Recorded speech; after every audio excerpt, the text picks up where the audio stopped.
নমস্কার বন্ধুরা, আজকে আমি তোমাদের সাথে শেয়ার করব মোচার ঘন্টের একটা রেসিপি। আমি কিভাবে মোচার ঘন্ট রান্না করি সেটাই তোমাদের সাথে আজকে শেয়ার করব। তো দেখো, এখানে আমি একটা মোচা নিয়ে নিয়েছি, আর মোচাগুলোকে এবার আমি ভালো করে কেটে পরিষ্কার করে নিয়ে তারপরে আমি কিভাবে রান্না করি চলো সেটাই আমি তোমাদেরকে স্টেপ বাই স্টেপ দেখাবো, আর তার সাথে দেব কিছু টিপস। তো চলো, মোচাগুলোকে আমি দেখো ভালো করে কেটে নিয়েছি, প্রত্যেকটা ভালো করে ছাড়িয়ে। আর মোচার যে কলাটা আছে, সেই কলার ভেতরে একটা কিন্তু সরু লম্বাটা ডাট মতো থাকে, ফুলের মতো, ওটা কিন্তু ফেলে দিতে হবে। তো এবার দেখো, আমি এখানে কড়াইতে একটু উষ্ণ গরম জল, তাতে একটু হলুদ আর একটু নুন দিয়ে এবার আমি মোচাটাকে কিন্তু একটু সেদ্ধ করে নেব। সেদ্ধ করে নিয়ে তারপরে আমি বাকি রান্নার যা করতে হবে। তো দেখো, মোচাটা কিন্তু অবশ্যই সেদ্ধ করে নেবে। তোমরা কিন্তু অনেকে চাইলে প্রেশার কুকারেও করতে পারো, আমি কড়াইতেই করছি, কারণ প্রেশার কুকারে করলে একটু বেশি আবার অনেক সময় গলে যায়। তো এখানে দেখো আমি ঢাকা চাপা দিয়ে নিয়েছি। আর মোচা যেহেতু আয়রনযুক্ত খাবার, তোমরা অনেকেই জানো মোচা, থোড়, এগুলোতে কিন্তু প্রচুর আয়রন থাকে, যা কিন্তু আমাদের শরীরের জন্য খুবই উপকার, খাওয়া ভীষণই ভালো। তো তার জন্য কিন্তু মোচা দেখো একটা কালো একটা কষ একটা জল বেরোয়, তো এটা কিন্তু খারাপ জল না, এটা কিন্তু ভালো জলই। আর এখানে আমি দেখো রান্নাতে আমি দেব হচ্ছে আলু, আর দেব হচ্ছে চিংড়ি মাছ। তো দেখো এখানে আলুগুলোকে আমি ভালো করে একটু ভেজে নেব, একটু গোল্ডেন করে একটু ভেজে নেব। আলু ভাজার সময় আমি এর মধ্যে দিয়ে দেবো একটু সামান্য নুন আর একটুখানি হলুদ, যাতে আলুর ভেতরে একটু নুনটা ঢোকে, তার জন্যে। তো দেখো, আলুগুলোকে আমি এখানে সুন্দর করে একটু ভেজে নিচ্ছি। তারপরে আমি চিংড়ি মাছও যেহেতু দেবো, চিংড়ি মাছগুলোকেও আমি পরিষ্কার করে আমি ছাড়িয়ে নেব। তো দেখো, এখানে আমার আলু ভাজা চলছে, আর এখানে দেখো আমার আলু ভাজা কিন্তু হয়ে গেছে। খুব বেশি লাল লাল কড়া করে কিন্তু আলুটা আমি ভাজবো না। আর এখানে দিয়েছি চিংড়ি মাছ। চিংড়ি মাছটা তো বেশি ভাজবো না, কারণ চিংড়ি মাছ বেশি ভাজলে তো শক্ত হয়ে যায়, এটা আমরা সবাই জানি।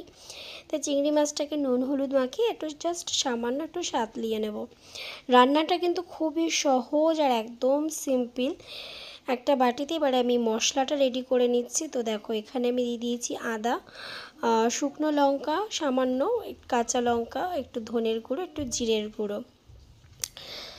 তো এটাই হচ্ছে মশলা দেব, আর বেশি কিছু তেমন মশলা থাকছে না এর মধ্যে। এবার আমি এর মধ্যে দেব হচ্ছে একটু সর্ষের তেল।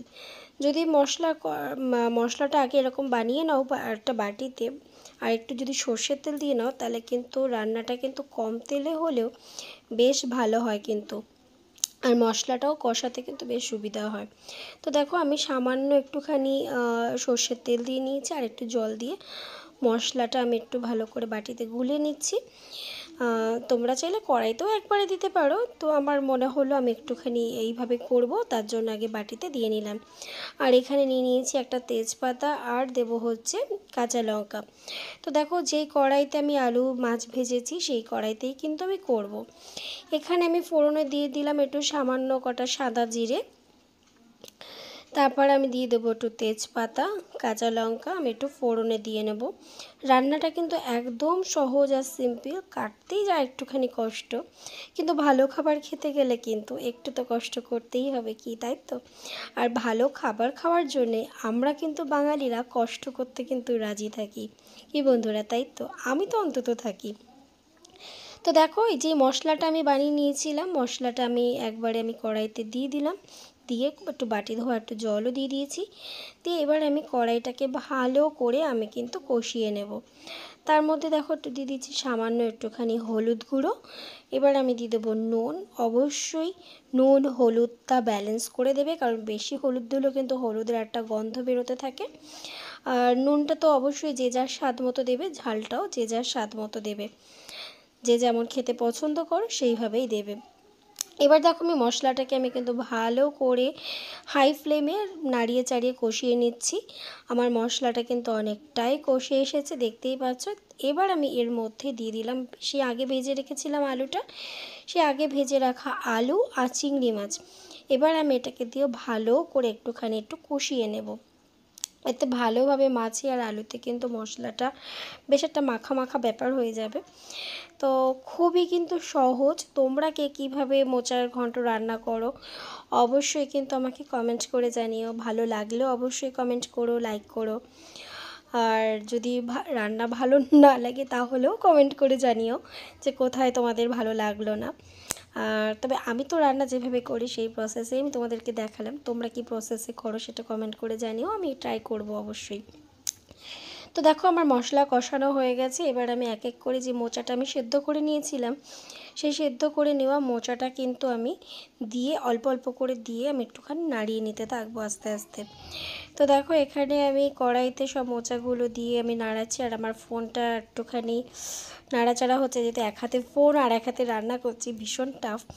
তো এইভাবে ভিডিও করতে তো খুবই কষ্ট হয়। তোমরা যারা মানে কোনো রকম হেল্প ছাড়া একা একা করো তারা তো জানোই। আর আমি না স্ট্যান্ডের মাধ্যমে ওরকমভাবে ধরে আমি করতে পারি না। তো যাই হোক, এখানে দেখো আমি ভালো করে মোচাটাকে আমি নাড়িয়ে কতটা মোচা ছিল নাড়তে নাড়তে নাড়তে আস্তে আস্তে কিন্তু মোচাটা কিন্তু এরকম কমে আসবে। তো দেখো এখানে আমার মোচাটা কিন্তু অনেকটাই প্রায় হয়ে এসেছে, হয়ে আসার পথে। এবার এরকম করে আর কি ঢাকা চাপা দিয়ে দিয়ে পুরো মোচাটা কিন্তু আমি রান্না করে নেব। তো দেখো একটু নাড়িয়ে নিচ্ছি ভালো করে। এবার আমি একটা ঢাকা দিয়ে কিছুক্ষণ রাখবো, 4-5 মিনিট মতো। দেখো আমার মোচাটা কিন্তু অনেকটাই বয়েল হয়ে এসেছে, তোমরা দেখে কিন্তু বুঝতেই পারছো প্রায় অলমোস্ট আমার মোচা কিন্তু হয়ে এসেছে। এবার লাস্টে যেই জিনিসটা করব সেটা হচ্ছে সামান্য কিছু একটু চিনি দেব।